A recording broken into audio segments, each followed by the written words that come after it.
Hi everyone, welcome to Kavya's garden. ಇವತ್ತಿನ recipe chicken puli munchi. ಮೊದಲಿಗೆ stove ಮೇಲೆ ಬಾಣಲಿ ಇಟ್ಟು ಬಿಸಿ ಆದಮೇಲೆ 3 ಟೇಬಲ್ ಸ್ಪೂನ್ ಚಿಲ್ಲಿ ಪೌಡರ್ ಸೇರಿಸ್ಕೊಳ್ಳಿ. ನಾನಿಲ್ಲಿ ಮನೆಯಲ್ಲೇ ಮಾಡಿರುವಂಥ ಚಿಲ್ಲಿ ಪೌಡರ್ ಯೂಸ್ ಮಾಡಿದ್ದೀನಿ. ನೀವು ಇಡಿಮೆಣಸು ಯೂಸ್ ಮಾಡ್ಕೋಬೋದು. ಇದಕ್ಕೆ 1.5 ಟೇಬಲ್ ಸ್ಪೂನ್ ಆಗುವಷ್ಟು ಕೊತ್ತಂಬರಿ ಪುಡಿ ಸೇರಿಸ್ಕೊಳ್ಳಿ. ಇದು ಕೂಡ ಮನೆಯಲ್ಲೇ ಮಾಡಿರುವಂಥದ್ದು. ಇದಕ್ಕೆ 1/4 ಟೇಬಲ್ ಸ್ಪೂನ್ ಆಗುವಷ್ಟು ಜೀರಿಗೆ ಪೌಡರ್ ಸೇರಿಸ್ಕೊಳ್ಳಿ.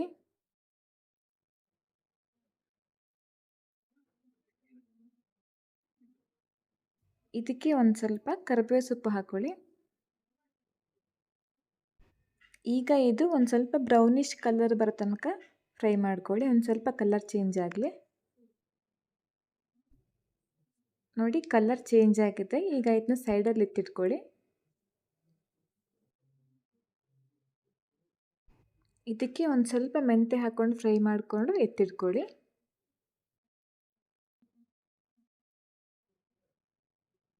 ಈಗ ಅದೇ ಬಾಣಲಿಗೆ ಕೊಕೊನಟ್ ಆಯಿಲ್ ಹಾಕ್ಕೊಳ್ಳಿ. ಒಂದು 3-4 ಟೇಬಲ್ ಸ್ಪೂನ್ ಹಾಕ್ಕೊಳ್ಳಿ. ಒಂದು ಸ್ವಲ್ಪ ಸಾಸಿವೆ ಸಿಡಿದ ಮೇಲೆ ಇದಕ್ಕೆ ಚಚ್ಕೊಂಡಿರುವಂಥ ಬೆಳ್ಳುಳ್ಳಿ ಸೇರಿಸ್ಕೊಳ್ಳಿ.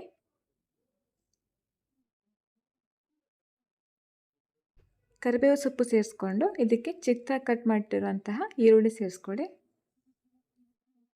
ನಾನಿಲ್ಲಿ ಮೀಡಿಯಮ್ ಸೈಜ್ದು 2 ಈರುಳ್ಳಿ ತೊಗೊಂಡಿದ್ದೆ. ಅದರಲ್ಲಿ 1.5 ಈರುಳ್ಳಿ ಇವಾಗ ಒಗ್ಗರಣೆಗೆ ಹಾಕಿದ್ದೀನಿ. ಇನ್ನು ಅರ್ಧ ಈರುಳ್ಳಿ ಮಸಾಲೆಗೆ ಇಟ್ಟಿದ್ದೀನಿ.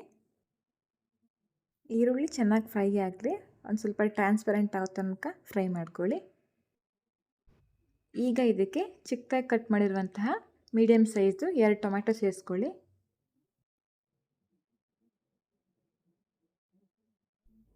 ಟೊಮೆಟೊ ಚೆನ್ನಾಗಿ ಸಾಫ್ಟ್ ಆಗೋ ತನಕ ಫ್ರೈ ಮಾಡ್ಕೊಳ್ಳಿ. ನೋಡಿ, ಇವಾಗ ಚೆನ್ನಾಗಿ ಸಾಫ್ಟಾಗಿ ಫ್ರೈ ಆಗಿದೆ. ಇದಕ್ಕೆ ಈಗ ನಾವು ಚಿಕನ್ ಸೇರಿಸ್ಕೊಳ್ಳೋಣ.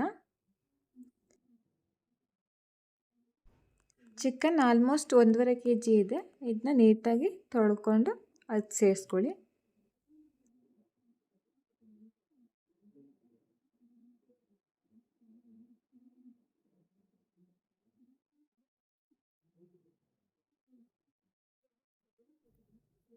ಈಗ ಚಿಕನ್ನಿಗೆ 1.5 ಟೇಬಲ್ ಸ್ಪೂನ್ ಆಗುವಷ್ಟು ಸಾಲ್ಟ್ ಮತ್ತು 1/4 ಟೇಬಲ್ ಸ್ಪೂನ್ ಟರ್ಮರಿಕ್ ಸೇರಿಸ್ಕೊಳ್ಳಿ.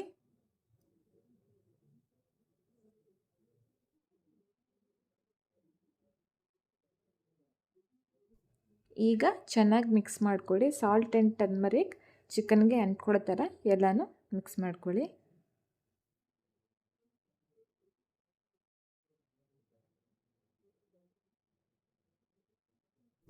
ಮಿಕ್ಸಿಂಗ್ ಆದಮೇಲೆ ಲಿಡ್ ಕ್ಲೋಸ್ ಮಾಡಿ ಒಂದು 5 ನಿಮಿಷ ಹೈ ಫ್ಲೇಮಲ್ಲೇ ಬೇಯಿಸ್ಕೊಳ್ಳಿ.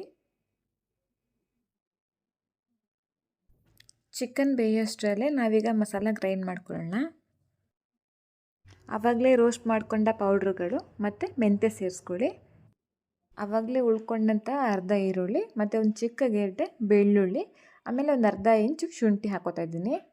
ಇದಕ್ಕೆ 1/4 tea spoon turmeric and 1/4 tea spoon ಚಕ್ಕೆ ಪುಡಿ ಮತ್ತು ಒಂದು ಚಿಕ್ಕ ಗಾತ್ರದ ಹುಣಸೆಹಣ್ಣು ಸೇರಿಸ್ಕೊಳ್ಳಿ.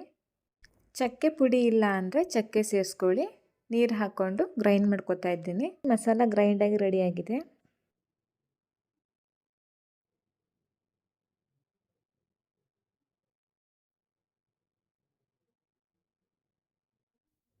ನೋಡಿ, ಚಿಕನ್ ಚೆನ್ನಾಗಿ ನೀರು ಬಿಟ್ಟಿದೆ. ಈಗ ಇದಕ್ಕೆ ನಾವು ಗ್ರೈಂಡ್ ಮಾಡಿಟ್ಟಿರುವಂಥ ಮಸಾಲ ಸೇರಿಸ್ಕೊಳ್ಳೋಣ.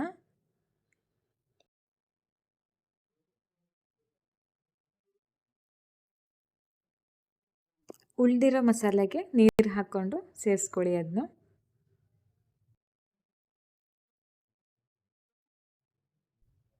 ನಿಮಗೆ ಗ್ರೇವಿ ಕನ್ಸಿಸ್ಟೆನ್ಸಿ ನೋಡಿಕೊಂಡು ನೀರು ಸೇರಿಸ್ಕೊಳ್ಳಿ.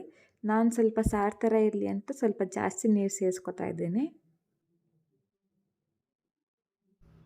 ಗ್ರೇವಿ ತಿಕ್ ಕನ್ಸಿಸ್ಟೆನ್ಸಿ ಇರಲಿ ಅಂದರೆ ನೀರು ಸ್ಕಿಪ್ ಮಾಡ್ಕೊಳ್ಳಿ.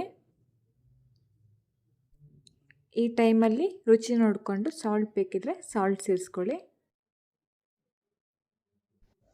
ಈಗ ಲಿಡ್ ಕ್ಲೋಸ್ ಮಾಡಿಕೊಂಡು ಹೈ ಫ್ಲೇಮಲ್ಲಿ ಒಂದು 10 ನಿಮಿಷ ಬೇಯಿಸ್ಕೊಳ್ಳಿ. ನೋಡಿ, 10 ನಿಮಿಷ ಆಗಿದೆ. ಚೆನ್ನಾಗಿ ಕುದೀತಾ ಇದೆ.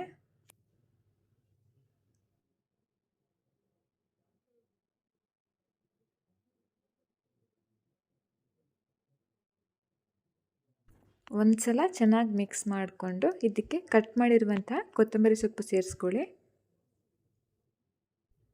ಈಗ ಲಿಡ್ ಓಪನ್ ಇಟ್ಟು ಒಂದು 3-4 ನಿಮಿಷ ಲೋ ಫ್ಲೇಮಲ್ಲಿ ಬೇಯಿಸ್ಕೊಳ್ಳಿ. ನೋಡಿ, ಈಗ ಸಾರು ಸ್ವಲ್ಪ ಕನ್ಸಿಸ್ಟೆನ್ಸಿ ತಿಕ್ಕಾಗಿದೆ. ನೀರು ದೋಸೆ ಅನ್ನ ಮಾಡಿದ್ರೆ ಗ್ರೇವಿ ಚೆನ್ನಾಗಿರುತ್ತೆ. ನಾನು ರೊಟ್ಟಿ ಮಾಡಿರೋ ಕಾರಣ ಒಂದು ಸ್ವಲ್ಪ ಸಾರು ಮಾಡ್ಕೊಂಡಿದ್ದೀನಿ. ಫೈನಲಿ ಚಿಕನ್ ಪುಳಿ ಮುಂಚಿ ರೆಡಿಯಾಗಿದೆ. ಈಗ ರೊಟ್ಟಿ ಮಾಡಿಕೊಂಡು ಸರ್ವ್ ಮಾಡ್ಕೊಳ್ಳೋಣ.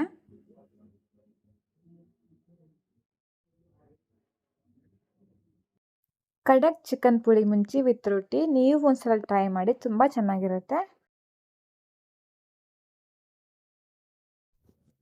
ಹೀಗೆ ಸಪೋರ್ಟ್ ಮಾಡ್ತಾ ಇರಿ. For more recipes please to subscribe my channel. Thank you for watching.